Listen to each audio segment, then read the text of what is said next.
to another lesson of the logos and letters.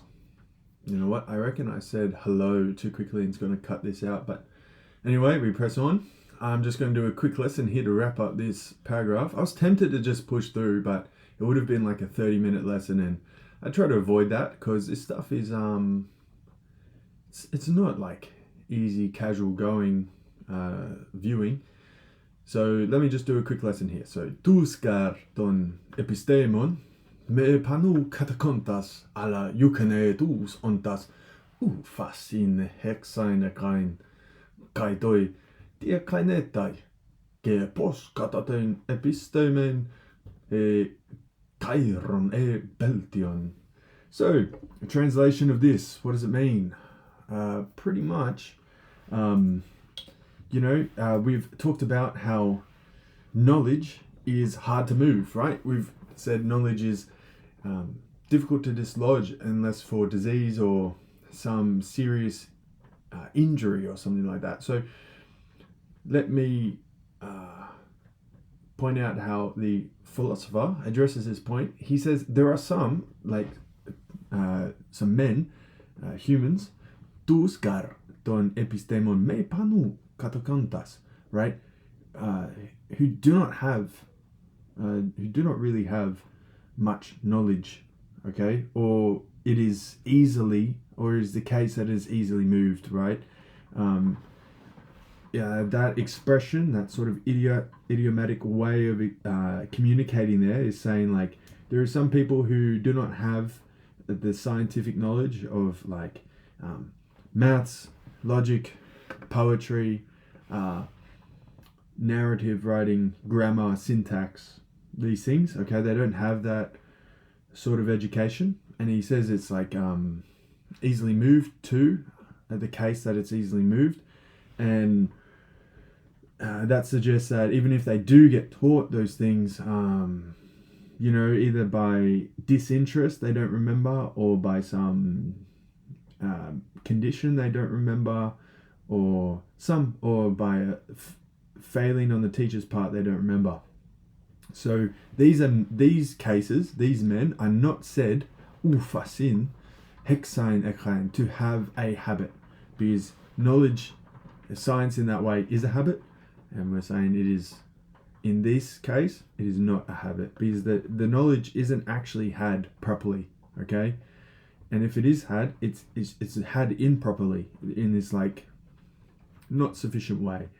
By the way, if you do hear rain in the background, yes, it is raining just a little bit. So yeah, I'll continue on. Kaitoi dia kainetai, dia kaintai, dia kaintai ge bos kataten epistemen e kairona beltion. And so nevertheless, not yet would we say that these people are disposed or have somehow to have knowledge for the better, for the worse or for the better. E kairon beltion, for better or for worse, is how we would put the beltion first and kairon later. So there are some people, that it's just not in their providence for that, in their fate or destiny to have that. They might just be extremely skilled with their hands, or master craftsmen, okay? But even then, that's an episteme. So let me give another example. Pretty much all things are a science in a way. You could even say fishing or raising chickens is a science, like agriculture in a way. So I don't know, it's a difficult one. People that just don't have, maybe they're just literally brute force sort of people. They are just structurally robust human beings who don't need to think much and just do. Okay, so that's probably my example. Hoste differai hexis diathesios doimen doitainmen yukaneton ainai. Right, so and in this, thus it differs the habit to the dispositions in being not easily or easily moved. So which one is easily moved? The disposition. Which one is not easily moved? The habit. teinde polychronioteran te kai dysgenetoteran. All right, so, and also this clause here, one is more longer lasting. Which one is more longer lasting? The habits. And one is far harder to move. Which one is far harder to move? Habits. Isi the hymen hexais kai diathesis. So these are the habits and dispositions. Haida diathesis ukex anarchais hexais. So these habits are not these dispositions are not necessarily habits, okay? Hoimen gar hexais ekontes kai diakanetai ge pos katautas. So these habits, like on the other hand, these habits are dispositions somehow, and they're the same. Hoi de diakem menoi u pantos kai hexin akusin. However, on the other hand, these dispositions are not always a habit, and in a English like idiomatic way of explaining that, it's just what I've said a couple times now. You can have a disposition, but it's not a habit. But if you have a habit, it's a disposition. All right, it comes from that family. So if you look at it like this, so disposition, okay, is this huge kind of things, genus of things, and then within it you have a smaller section which are habits. Okay, we'll leave it there. That's a good explanation. So that's the quick lesson to wrap this up. Diakaimenoi means like hoi diakaimenoi. It can mean like things or people, men who are disposed to something. Diakaintai is the same thing, okay?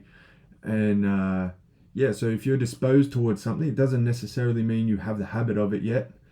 And but if it's long lasting and if it's enduring, if it's difficult to dislodge, then the diakaimenoi, the people who are disposed in that way, can be said to have the habit of that. All right, they can be prosagorioi. They can be addressed in that way as having, or named in that way as having this habit. Okay, but we don't name people by their dispositions. Okay, if you are rude just once, all right, let's say you're rude just once a week. There's one time per week on average that you're rude. No one's going to call you the rude man or the rude woman, depending who you are. If they do, that is entirely unfair. If you write poetry just once, let's say just once a week for an hour, no one's going to call you a poet. You can't really call yourself a poet. Maybe the quality of your poetry is absolutely staggering, so that would be an exception. If you go sailing once, you're not a sailor. But if you go sailing all the time, he's even got I just noticed that then, he's got the anchor tattooed on his hand. That's a sailor, right? He goes sailing all the time, he knows the skills. And if you're on your own, if you take an hour of your week per week on average to have some alone time, no one's going to call you the lonely man or the lonely woman or the loner. Can't call yourself a hermit either. It's just a disposition, it's not a habit. Alright, we'll leave it there. Thank you so much for listening, and as always, si semper fortis in opere tuo. My name is Liam, and I'll see you next time.